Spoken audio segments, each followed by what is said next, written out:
Hello and welcome back to another one of my videos. Today we start off with the crab walk with the resistant bands.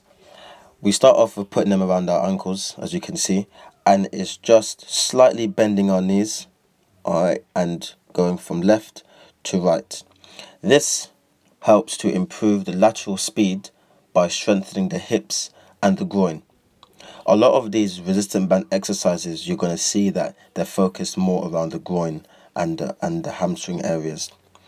You can also increase your speed, like you can see me doing now, of your footwork to improve explosive power. Because obviously, the quicker you do something with resistance, then the more explosive power you have when you take it off. We then move on to some ball strikes. It's just holding your balance on one side, on one leg, and then just lightly just striking the ball. We are controlling it on the way forwards and on the way back. This helps to improve shot power by strengthening the knees and the quads. We then move on to some side steps. This helps to improve groin power by strengthening the hips, the quads, and the glutes.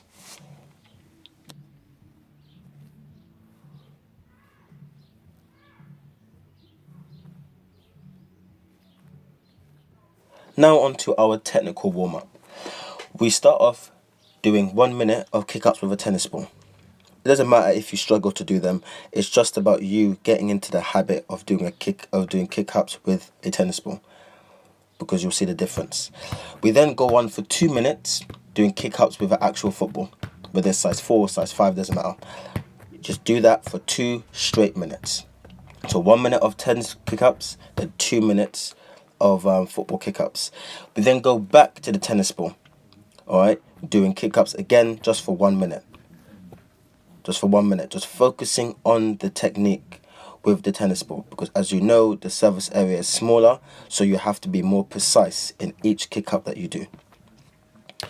Then we go back to the football, and then we just keep repeating the cycle 3 times. Alright, so tennis ball for 1 minute, big football for another minute, for 2 minutes, and then tennis ball again, and then football, tennis ball, and then football, and then that will be our technical warm-up done. We then move on to the main topic of the session, which is ball mastery, as it normally is. Today we're focusing on doing just 2 touches in succession. Alright, the outside and inside. Yeah, we're just using one foot for now, and we're just making sure that the first touch takes us past the first cone with the outside of our foot, and then with the inside of our foot, we're taking that second touch with the same leg through the middle of the cones. As you can see in the slow-mo, that you need to have balance when you do this, because only one leg is working at a time, and the other leg is to maintain your balance and do a little hop. We then move on to the weaker foot. More or less the same thing.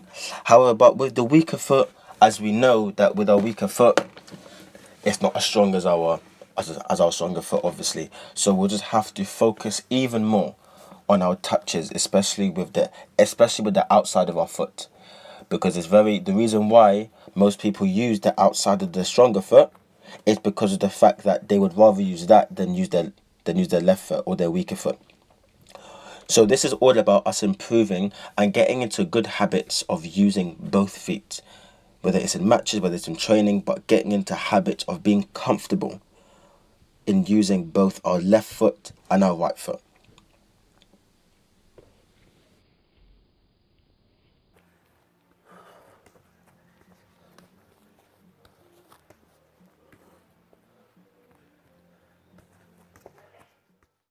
We then progress this further to using the inside and outside of our feet. So we're doing the same sequence but just flipped.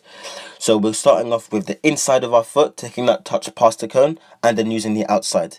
If you notice that when I do it, I get down nice and low before I make the second touch. Yeah, this is dropping the shoulder to deceive defenders, because you really want to exaggerate you going one way and then going the other way. Because ultimately, in order to beat a defender, it's not all about speed sometimes. Sometimes it's literally just about you dummying to go one way to make him think that you're going that way and then you go the other way. You might see the likes of Neymar, the likes of Hazard, Sadio Mane, and so on. There, especially Messi as well, who's very good at body feints, that's exactly what they do to get past players. We then progress this into the final progression, and we're adding a step over. So as you can see, we're using the inside. If we start off with the right foot, using the inside of our right foot, then we're doing a step over with that same foot, and then using the outside of the opposite foot. You will find that sometimes if the first touch is not big enough, the ball will stick under your feet and you won't be able to do the skill properly, because the ball is going to be slowing down before you've even done the step over. Alright, as you can see here in the slow-mo, alright, it's all about making sure that first touch is perfect. You have to make sure that the first touch isn't too big and it's not too small. So as you can see here, nice good first touch, step over, drop the shoulder, and then we're using the outside of the opposite foot to fool that defender. We then finish off with our physical exercises. So we're going to do 3 sets. Alright, all it is that you do press-ups, 10 to 15. If you think that's too small, then you can increase it, completely up to you. So you do 10 to 15 push-ups, and then you roll over on your back, and then you do leg raising crossovers. Right, and then you do 15 to 20 of them. Like I said, if you think that's too small, or you think that you can do more, no problem, then you can increase it. You can do 20 to 25 press-ups and 30 to 35 leg raising crossovers, completely up to you. Thank you again for watching, and I'll see you next week at the same time on Monday.